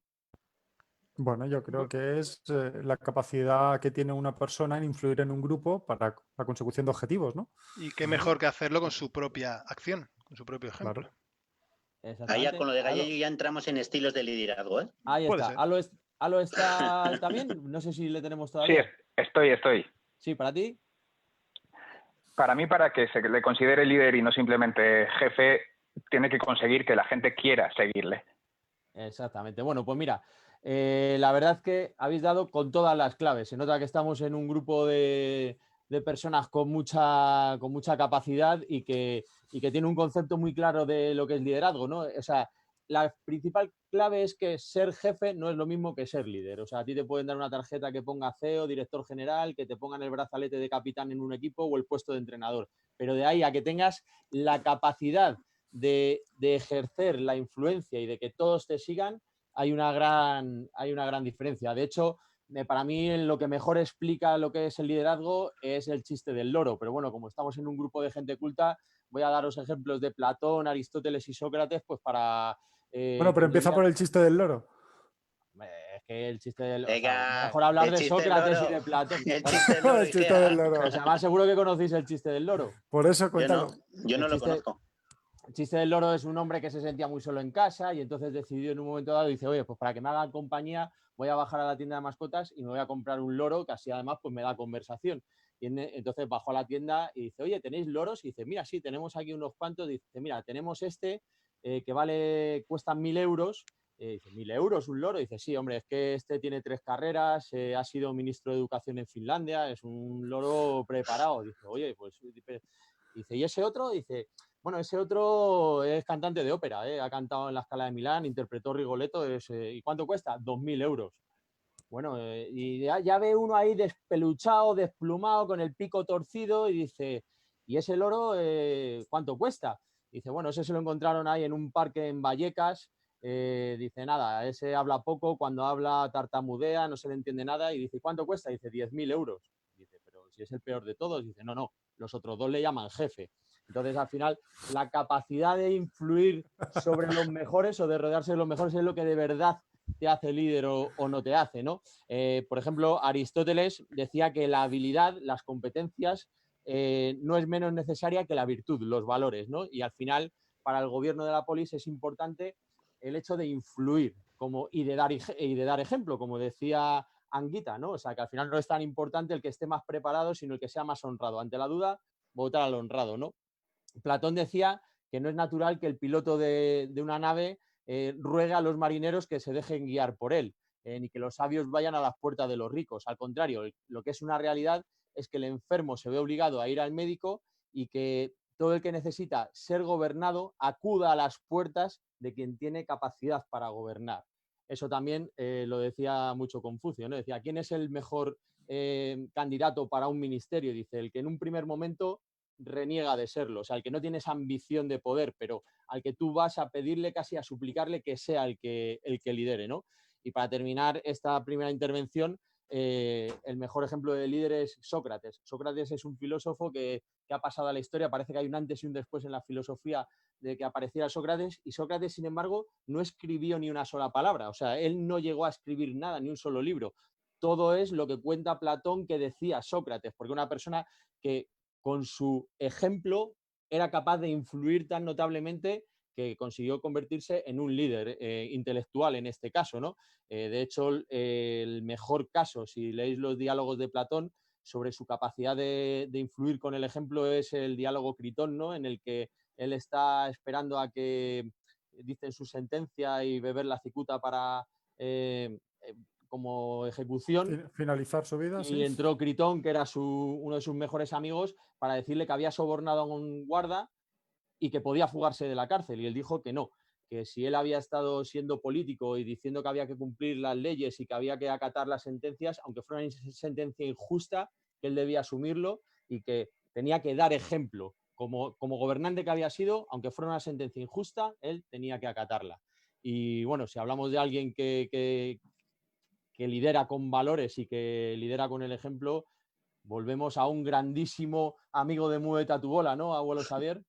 Al Cholo Simeone, al Cholo.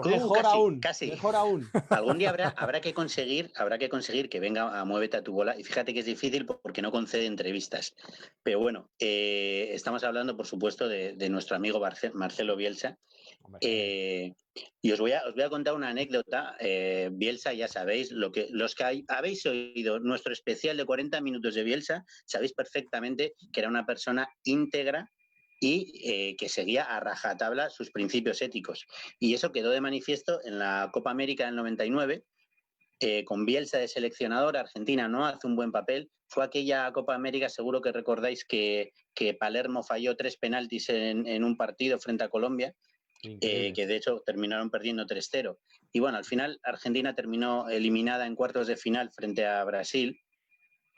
Y bueno, fue un poco decepcionante la actuación del albiceleste. Entonces, al terminar la Copa América, todavía en Paraguay, se disputó en Paraguay esta Copa América, Bielsa se reunió uno por uno con todos los integrantes de aquella selección, les fue explicando cuál había sido el papel que había querido que jugaran cada uno, por qué habían jugado o por qué no habían jugado, por qué los había llevado, qué esperaba de ellos y qué habían dado.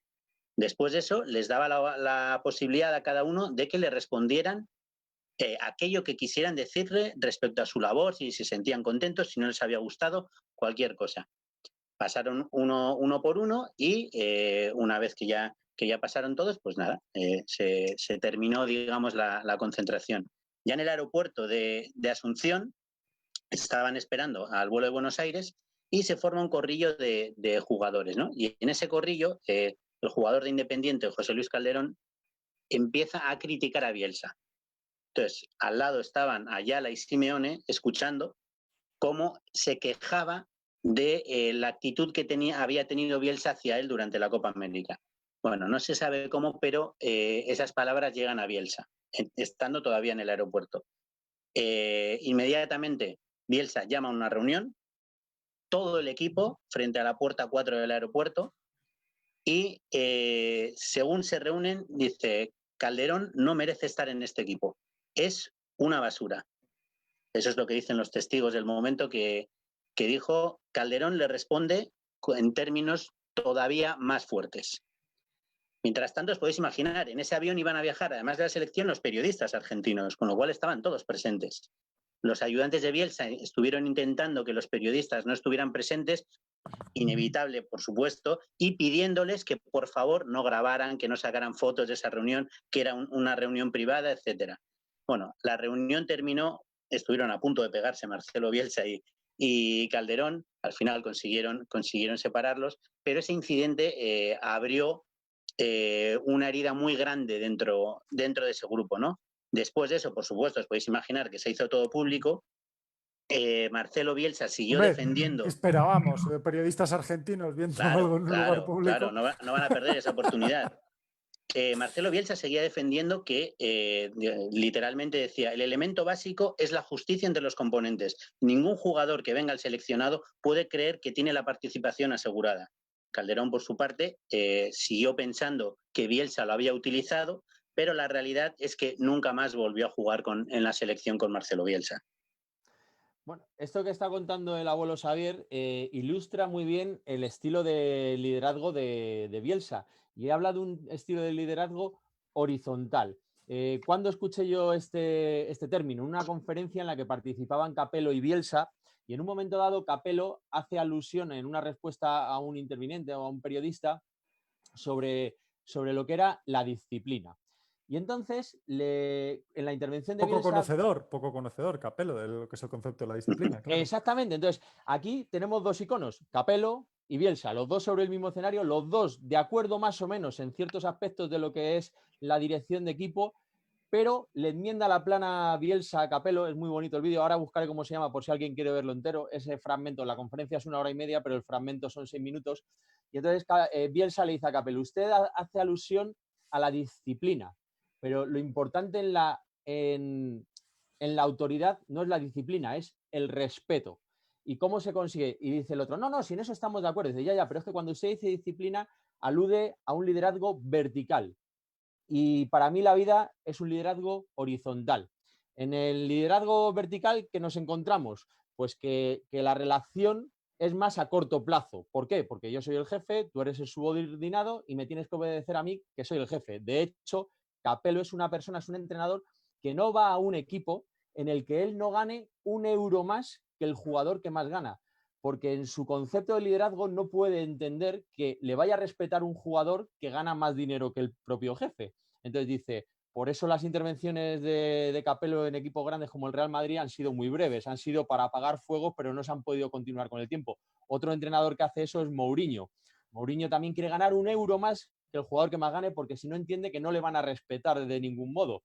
Por eso cuando estuvo en el Madrid, al segundo año que ya empezó la renovación con Ronaldo, empezó a haber problemas, porque Mourinho tenía un sueldo altísimo para ser entrenador, y a Ronaldo, si le querían poner el sueldo de Messi, que entonces era 10 millones y pasaría a ser 16 millones, le tenía que poner también 16 millones a Mourinho, o si no, despedir a Mourinho. Y Mourinho lo estaba haciendo relativamente bien, entonces al otro no le subían el sueldo. Y fue lo famoso de estoy triste, ¿no? Y Mourinho le hacía burla como diciendo, no, es que como está triste no marca goles, ¿no?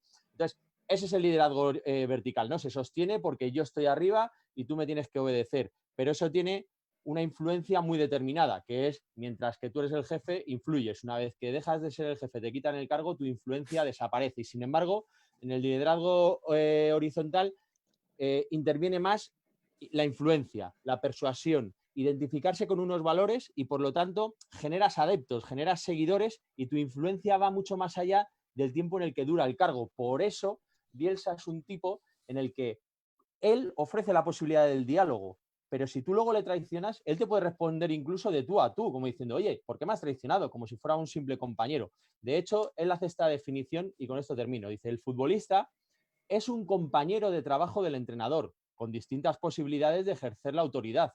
El entrenador está obligado a ejercerla. O sea, en esto del liderazgo horizontal no es que no haya líder. El entrenador está obligado a ejercer la autoridad y el futbolista a ser destinatario de esas decisiones. Pero el futbolista merece que se le forme para ser mejorado en su condición de ser humano.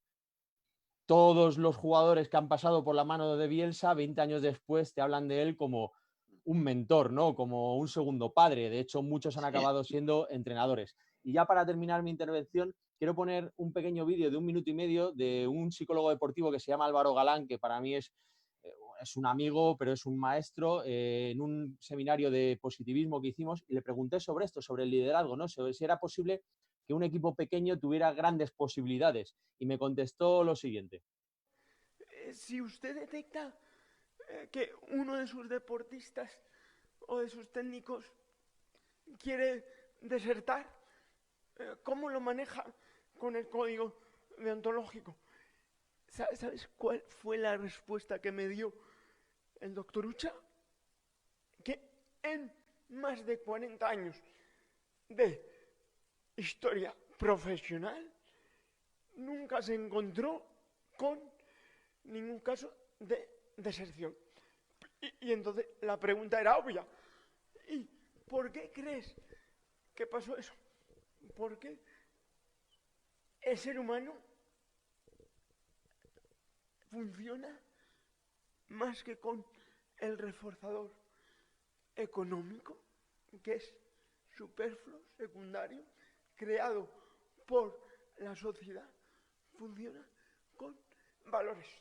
Cuando un ser humano se siente identificado en principios y valores, no hay dinero que pueda comprar o vender la voluntad de estar presente y comprometido con un equipo de trabajo.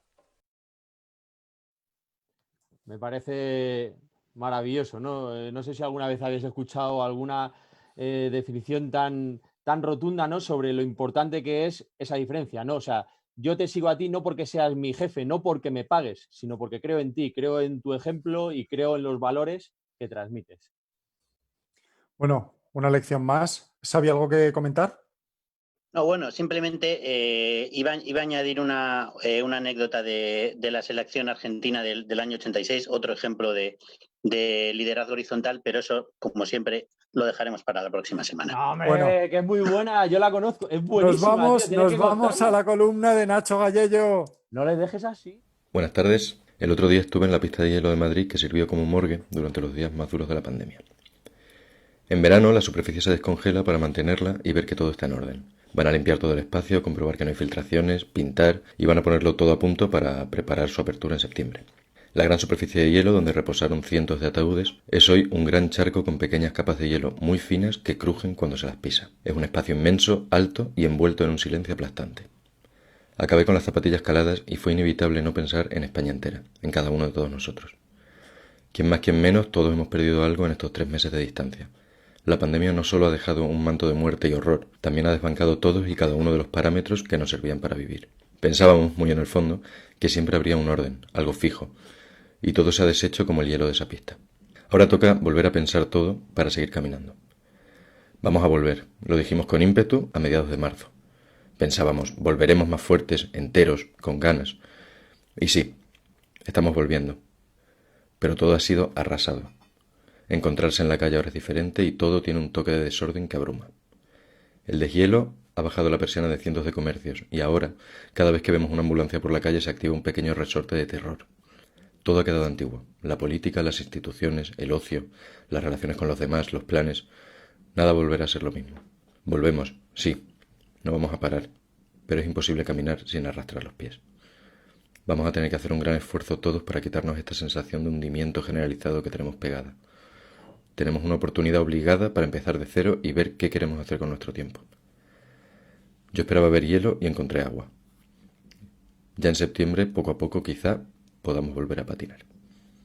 Un saludo a todos. Bueno, desgarradores palabras de Nacho. La verdad es que tiene que haber sido duro y esto me recuerda a mí cuando en el trágico accidente del Spanair, bueno, por circunstancias X, yo acabé yendo a IFEMA y fue también durísimo y con unas sensaciones que esas cosas no se olvidan fácilmente. Y bueno, esto ha sido periodismo, aunque no lo sepáis, esto ha sido periodismo puro y duro, o sea que felicidades Nacho y bueno, seguro que es una experiencia vital. Y para hablar de periodismo hoy tenemos a Guillermo Rodríguez, director del Huffington Post. Guillermo, bienvenido. Hola, ¿qué tal? ¿Cómo estáis? Bien hallado. Bien, no se te ve, Guillermo. No sé si puedes conectar la cámara, ¿quieres hacerlo o no? Sí, ya está, ahora sí se me ve, ¿no? Ah, vale, perfecto, perdona. Perdón. Perfecto. Oye, tu estantería es un pelín más grande que la mía y me estás dando un poquito de envidia. No, bueno, ya sabes, esto es lo que salió durante la pandemia, ¿no? Del fondo este de Ikea, ¿no? Que simulaba libros. Esa es la de Jorge. Un póster. Es ese, pues esta es la mía, pero ampliada, es la versión maxi. Bueno, ¿qué tal todo? ¿Cómo has pasado estos días, estos Bueno, meses? estos meses, pues la verdad que han sido, es lo que decía un poco Nacho, han sido unos meses bastante duros. La verdad que no en lo personal, porque yo soy uno de esos afortunados ni que ni se ha contagiado, ni ha tenido a gente alrededor contagiada, y mucho menos he tenido algún fallecido. Pero han sido meses muy duros porque ha sido un extra de trabajo absolutamente brutal. Todo el equipo somos una redacción, en el HubPost somos una redacción muy chiquitita, entonces periodísticamente ante una desgracia es duro decirlo, pero es cierto, te creces, ¿no? Te intentas abarcar cuanto más mejor, y creo que hemos hecho un buen trabajo, y lo curioso es que creo que lo estamos pagando ahora. Ahora estamos nosotros desescalando profesionalmente y se nos nota ya la cara de cansancio, el agotamiento. La parte positiva es que teóricamente vienen las vacaciones, pero ha sido duro, ¿eh? Ha sido bastante duro. ¿Vaca qué? ¿Vaca qué? ¿Vaca qué? Bueno, por eso he dicho teóricamente, ¿no? Teóricamente vienen las vacaciones, y como experiencia, pues yo no paraba de decir a mis compañeros, digo, bueno, esto es, no lo vamos a olvidar jamás, ¿no? Periodísticamente, profesionalmente no lo vamos a olvidar nunca, cómo lo hemos hecho. Bueno, si te parece, Guillermo, nosotros en los programas para presentar a los invitados, pues les hacemos una pequeña radiografía. A ver qué te parece la tuya. Venga, va. Bueno, pues nada, quien se mueve un poco por internet sabe perfectamente que no hay que mirar en Wikipedia para presentar a una persona. De hecho, si lo estuviésemos haciendo, te estaremos presentando en este momento como un futbolista uruguayo o incluso como un militar ecuatoriano. Podría ocurrir. Tienes planta de futbolista, retirado quizá, pero lo cierto es que has dedicado toda tu vida al periodismo, y concretamente al periodismo digital. Rama en la que empezaste a trabajar cuando Internet, digamos que Amazon no era más que una librería de barrio, si es que estaba en la cabeza de alguien. Mark Zuckerberg era un estudiante, nerd, y Bill Gates copaba el mercado con Windows 95 o 98, quién sabe. Eres, bueno, licenciado en Geografía e Historia por la Complutense, y tu carrera profesional se ha desarrollado paralela al crecimiento de los medios digitales. Tanto redactor jefe en Público.es como editor en Bakia.com, como fundador de la redacción central del grupo Vocento, y dentro del Huffington Post, del HuffPost, desde su fundación en 1212. 1200, imagínate, ¿no? Con tablillas. Eres aún más mayor que el abuelo Xavier, o sea... No te puedes imaginar. Qué bueno. En 2012, primero como subdirector y luego, desde 2018, como director. La anécdota es que tenemos el plan de entrevistarte desde hace varias semanas, y cuando surgió la oportunidad, a través de nuestro maravilloso equipo de producción, ya teníamos copadas y planificadas todas las entrevistas hasta la semana que viene, que es el último programa de esta temporada. Pero por suerte, vamos a decir ya, bueno, habíamos decidido poner tu entrevista o tu intento de, por lo menos, de contactarte para después del verano, pero la suerte ha querido que ayer o antes de ayer, esta semana, se nos cayese quien teníamos para hoy, y nuestro equipo de producción, una vez más, contactó contigo, y te agradecemos tu disposición para estar con nosotros. Lo último que quería decir de ti es que eres profesor en la Escuela de Periodismo del País, donde eres profesor, entre otras personas, de nuestro colaborador al que acabamos de escuchar, Nacho Gallello, en la asignatura de Medios Digitales. Y equipo de producción, ya. Equipo de producción. Que Nacho me llamó, el maravilloso equipo de producción. Exactamente. Y nada, que desde aquí deseamos la mejor de las notas para Nacho Gallello. Ahí lo tenéis. Bueno, dicho esto, ¿te ha gustado? ¿Te ha gustado? Me ha gustado, lo que pasa es que me ha hecho sentir bastante mayor. Nunca me habían hecho ese paralelismo con Amazon, empezaba a vender, pero es que lo peor de todo es que es verdad. Claro, yo cuando empecé ya en los medios online, por ejemplo, Facebook evidentemente no existía. Y sí recuerdo al principio de mis primeros textos en Bakia.com, que era sobre Amazon, que era una tiendecita que estaba, llamábamos cibertienda en Estados Unidos, que vendía muchos libros. Entonces, bueno, pues la verdad que me habéis hecho sentir muy mayor, ¿eh? Pero bueno, las cosas son como son, hay que asumirlas con deportividad. Experimentado, Guillermo, experimentado. Bueno, una pregunta. Oye, Guillermo, ¿se le veía venir a Amazon ese crecimiento? En su momento, te voy a decir que sí. Yo jamás pensé que iba a ser tan grande, en el sentido de que iba a acabar copando todo el mundo, pero cuando nosotros empezamos ya a saber de Amazon, era porque era una empresa muy potente en Estados Unidos. Y además no solo era potente, sino que además lo hacía bien, ¿no? Te puede gustar más o menos, ¿no? Bueno, pero Amazon lo hace bien, ¿no? Hace bien lo que hace. Mira, ahora que has sacado este tema de Amazon, ¿qué opinas del caso Yahoo? ¿Cuál de todos? Bueno, al final la práctica desaparición, ¿no? O sea, el resurgimiento, el posicionamiento, la desvalorización hasta el momento de ahora, que es un poco irrelevante casi. Claro, ¿no? pensad que en su momento, porque yo ya soy muy mayor, Yahoo lo era todo. Era todo. Además, no solo Yahoo, sino los portales en Internet. Era Yahoo y aquí, no sé si os acordáis, Terra. La gran compra de Terra Licos, que Terra compró Licos y eso era la gran empresa mundial. Altavista. Exactamente.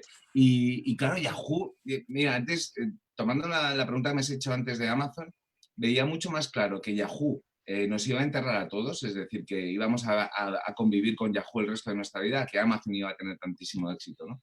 Yahoo era todo. Y a día de hoy, también os digo una cosa, el Huffington Post pertenece a HuffPost, que a su vez pertenece a AOL, que a su vez pertenece a Verizon, que a su vez tiene Yahoo. O sea, es decir, nosotros somos socios de Yahoo y de hecho hace 2 semanas tuve una reunión con una persona de Yahoo España que vive en Londres y Yahoo España es una persona, ¿no? Entonces, y vive en Londres. Pero yo confieso que mi cuenta de correo principal era la cuenta de Yahoo, evidentemente, porque era la que te daba caché. Ahora se utiliza Gmail, ¿no? Pues en su momento era Yahoo, ¿no? Como en su momento llegué a tener una, creo que de Teleline o de... Es que ya ni me acuerdo. ¿Llegaste a tener Hotmail? ¿Hotmail llegaste a tener? Hotmail, pues mira, de Hotmail la tuve, pero nunca me gustó. Pero sí llegué a tener de Olé. Olé.es. Claro, eso es anterior todavía. Que fue el previo a Terra. O sea, Terra surge de Olé, que compró Olé. No sé si vosotros sois muy jóvenes, pero entonces Terra compró Olé por chorrocientos millones de euros. O sea, era la burbuja.com que evidentemente estalló con todo el sentido del mundo. O sea, no era sostenible por ningún lado. Pero... Bueno, ¿habéis crecido en audiencia en el Hub estos 3 meses? Muchísimo. Pues mira, diría más que duplicar la audiencia. Más que duplicarla. Nosotros estábamos estables en 10 millones de usuarios únicos y estos 3 meses nos hemos puesto en 20 millones de usuarios únicos. Ha habido un consumo de información absolutamente brutal. Es cierto que sobre todo fue el primer mes. El mes de marzo fue el que nos disparó a todos los medios y nuestra lucha ahora es intentar retener a esos lectores nuevos que llegaron en marzo y a ver a cuántos podemos retener, ¿no? Pero sí es verdad que también ahí está habiendo una desescalada. Internet es maravilloso porque te permite ver, como tenemos herramientas en tiempo real, nos permite ver cuán en serio se está tomando la gente la desescalada, ¿no? Entonces, cada vez que se da fase 1, veíamos cómo caía un poquitito el tráfico, fase 2, y aquí en Madrid, por ejemplo, la semana pasada ya nos dimos cuenta que estábamos en la fase 15, porque de repente, sábado y domingo, no nos leía nadie, y entonces asomaba la cabeza al balcón y veías a todo el mundo pasando y dices, joder, pues por eso no nos está leyendo nadie, ¿no? Pero sí hemos crecido muchísimo, no solo el HuffPost, todos los medios, que es el gran drama que tenemos el mayor crecimiento de nuestra historia con la mayor caída publicitaria de nuestra historia. Entonces, yo os voy a hacer sinceros, todos lo estamos pasando rematadamente mal porque no hay ingresos, porque no hay publicidad, ¿no? Y vivimos de la publicidad. Ha habido crecimiento de audiencia, pero no se ha notado eso en crecimiento de ingresos, que al final es lo que os mantiene. Claro, pero es que es una pescadilla que se muerde la cola, es decir, como no ha habido consumo, las empresas no tenían pasta y donde recortan primero es en Publi, o sea, y es que es sencillo. O sea. Entonces, es lo que comentaba Xavier, ni siquiera es así, o sea, es decir, es que el mayor crecimiento coincide con el mayor desplome de publicidad, que yo siempre digo, si a mí me dan a elegir qué prefiero, millones y millones de lectores o millones y millones de euros, prefiero los millones y millones de euros. Pocos lectores, pero buenos. O sea, yo quiero pocos lectores, pero estás forrado. Vamos a ver si se me entiende.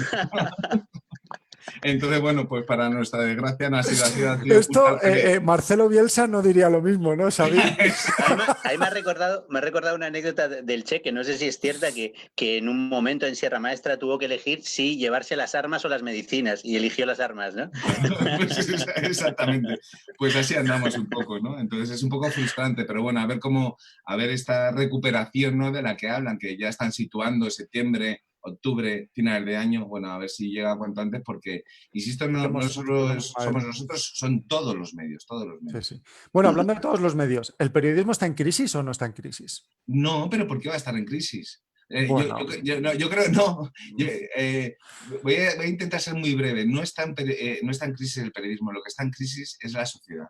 Es decir, ¿vale? Nosotros seguimos haciendo lo mismo que se lleva haciendo decenas y decenas de años. El problema es que ahora mismo a la gran parte de la sociedad consume a Inda. Consume a Inda, consume a Negre. No, lo que pasa es que se dan por satisfechos con leer un tuit y ya con eso consideran que están informadísimos. O con tener una cuenta en Twitter que sigan a sus 10 periodistas de cabecera y que con 10 tweets ya consideran que tienen la información necesaria para a su vez ellos mismos opinar, ¿no?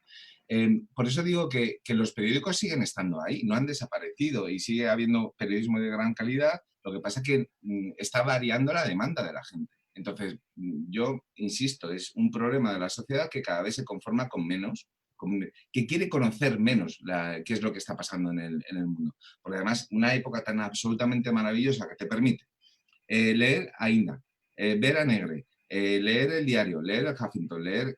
Bueno, en fin, que tú te puedes hacer un menú y a partir de ahí decir, bueno, pues está propiciando justo lo contrario, ¿no? Que la gente solo siga a una persona y vaya a muerte con esa persona. Y todo lo que diga esa persona... es religión. Entonces, yo creo que en vez de lectores nos estamos convirtiendo, yo también me pongo ahí en esa... En groupies. En groupies o en militantes, que es peor, ¿no? Somos militantes, ¿no? Y entonces yo, bueno, pues sigo a mi líder y lo que me diga el líder, pues es lo que voy a hacer, ¿no? Entonces, el periodismo, de verdad, yo creo que durante el coronavirus la gran mayoría de los medios de comunicación han hecho una gran cobertura. No es fácil informar en tiempos de coronavirus, ¿eh? Y aún así hemos hecho lo que hemos podido y otra cosa es que la gente se conforme, insisto, con ver vídeos de 4 personas diciendo que el gobierno del bulo y que nos van a matar a todos. Bueno, y en ese sentido, Guillermo, ¿crees que puede o tenéis miedo de que pueda ocurrir que la gente pierda confianza en la prensa? Es decir, como decías, tenemos acceso a todos los medios, no como antes que la mayoría de la gente leía un periódico, a lo sumo 2 periódicos, ¿no? Y de hecho normalmente siempre el mismo. Y ahora tenemos acceso a todos y yo tengo la sensación de que se extiende cada vez más un poco la opinión de que, bueno, no hay que creer mucho a la prensa y que eso puede hacer perderos credibilidad. ¿Tenéis ese miedo y sobre todo por el impacto que podría tener sobre el país, ¿no? El país, todo el país me refiero. No, yo no tengo miedo, yo lo que tengo es pánico. Pánico por un lado porque vivo de esto y pánico porque a mí me gustaría vivir en un país con una sociedad. A ver, yo no quiero que la gente pase por el ágora y discuta sobre el ser, no, pero bueno, en fin, con un poco de pozo y información fidedigna, ¿no? Pero el problema es que hay determinadas cosas con las que no podemos combatir, que no podemos combatir. A mí me hace mucha gracia cuando tú estás en un medio de comunicación y escuchas determinadas cosas, por ejemplo, ahora durante la pandemia, ¿no? Que el gobierno nos está regando a millones de euros. No sé si habéis oído. No sé sí, los 16 millones de euros de presupuesto. Sí. Bueno, que nos está regando. Evidentemente no es así, o no por lo menos en el medio de comunicación que ridículo, yo no he visto ni un céntimo, ¿no? Y sobre todo cuando la gente dice, bueno, ¿cuánto te presionan las consignas que te mandan desde arriba? Otro bulo, ¿no? Que ya se ha sentado, ¿no? Lo de Soros, ¿no? Parece que Soros tiene la capacidad de clonarse y ocupa todos los despachos de las direcciones de todos los medios de comunicación. Yo no conozco a Soros, nunca he intercambiado ni un solo WhatsApp con Soros, ni creo que lo vaya a hacer, ¿no? Pero al final lo que intentan transmitir es precisamente la idea que decías, ¿no, Xavier? Que es, bueno, todo, no te fíes porque están manipulados, hay intereses espurios, están controlando el gobierno. La gente se debe pensar que yo todos los lunes antes de hacer la reunión semanal de temas con mi equipo, me llama Pedro Sánchez y me pregunta, oye, ¿por dónde vais a ir? Ah, pero no lo hace. No, conmigo no. Ah, Me estoy joder, esperando la qué llamada. cosas. Conmigo no. Conmigo no. No eres asesor de En ese Sánchez. sentido, Guillermo, en ese sentido, sí que es verdad que sorprendió mucho el libro de David Jiménez, del director, porque precisamente él contaba su experiencia en ese sentido y daba nombres y contaba cuáles eran las presiones, ¿no? O sea, ahí sí que creo que parece por lo menos que hay un caso real de presiones sobre un medio de comunicación. Sí, a ver, vamos a ver, cuando yo digo que no me llama Pedro Sánchez o Soros o lo que sea, bueno, a ver, presiones siempre tienes, no os voy a engañar, o sea, si tú, por ejemplo, tienes una campaña publicitaria de un medio de comunicación de una empresa y tienes una noticia negativa sobre esa empresa, ahí ya está la responsabilidad de cada periodista de decir qué es lo que hace. Yo, voy a ser sincero, me pasó la semana pasada. Tenemos un anunciante y teníamos una información que no iba a gustar a mi anuncio. Bueno, pues me preguntaron, oye, ¿qué hacemos con esto? Y yo tomo la decisión. Y ahí sí que dije, bueno, pues damos la información y si no le gusta y se nos cae la campaña, pues bueno, ya somos tan pobres que más da, ¿no? Pero tampoco es una presión, o sea, tienen las presiones normales, pero yo a lo que me refiero es que parece que nos están modulando todo el día la línea editorial, lo que tenemos que publicar, lo que no tenemos que publicar, dónde nos tenemos que meter, y eso no es así. Antes decía, cuando yo estaba en Público, yo llegué a leer en un medio de comunicación que Zapatero se pasaba todos los lunes por la redacción de Público para la reunión del Consejo Editorial. Yo estuve en Público desde su fundación hasta el año 2012. Yo jamás vi a Zapatero por la redacción. Jamás. ¿No? Que por supuesto te llaman políticos, pero te llaman políticos de todo signo y te intentan presionar porque no les gusta lo que estás publicando, pero ya ahí entra tu responsabilidad y tu profesionalidad para... Yo he cedido algunas veces porque creía que tenían razón, pero si creo que no tienen razón, pues sigues para adelante sin más, ¿no? Con respecto a lo que decíamos antes de si el periodismo está en crisis o no está en crisis, yo no sé si está en crisis, pero sí veo una evolución. Tú decías hace un momento que se lleva haciendo lo mismo decenas de años, o sea, en los últimos decenios y demás, siempre igual, ¿no? Y yo sí que veo una evolución lógica, encabezada por los medios digitales, pero en general, porque veo mucha necesidad de captar lectores como sea, a veces, y hay titulares sorprendentes de los de captar clics y entrar en las noticias. Eso creo que me gustaría que nos hiciesen una reflexión. ¿Eso crea o resta calidad al periodismo? Es el famoso clickbait en el que el HuffPost es un medio avezadísimo y se las sabe todas y lo utilizamos. Yo mismo reconozco que demasiado, ¿no? ¿Por qué hacemos eso? Porque no os podéis imaginar la diferencia que hay entre poner un titular con clickbait. Bueno, debería empezar por qué es el clickbait, porque cada uno interpreta el clickbait de una forma totalmente diferente, ¿no? Que si pinchas la información es totalmente diferente a lo que se había vendido en el titular, luego otros que no aportas toda la información. Es un gancho, ¿no? Es un gancho, es un titular gancho. Es un gancho. Entonces, no quiero frivolizar, ahora paso a la parte densa, pero 100 años de soledad es un clickbait como la copa de un pino. 100 años de qué soledad, de quién la sufre, qué es lo que está pasando. 100 años desde cuándo, ¿no? Decir, no, García Márquez, ¿por qué has hecho esto? Bueno, más allá de eso, hay una diferencia brutal en el consumo de información en función del titular que pongas, el clickbait, ¿no? Que pongas. Como digo yo muchas veces, hay clickbait bueno y clickbait muy malo, ¿no? Entonces vamos a intentar, cuando lo hacemos, hacer el mejor clickbait. Pero ¿sabes cuál es la desgracia de todo eso? Y vuelvo al tema de la sociedad, que nosotros ayer y sacamos un informe absolutamente brutal sobre los refugiados en el mundo y en España en concreto, ¿no? Al final de la tarde, esa noticia había hecho 130 visitas, 130, ¿vale? Otra que era una tontería, pues lo que le dice, o la risa de Fernando Simón cuando no sé qué, llevaba 800.000 visitas. Entonces, yo lo que siempre defiendo es, yo te voy a dar a Fernando Simón y yo voy a seguir luchando por darte la información de los refugiados, porque considero que informativamente te la tengo que dar. Yo te doy ese menú y de verdad, pensad, ¿yo qué prefiero? ¿Tener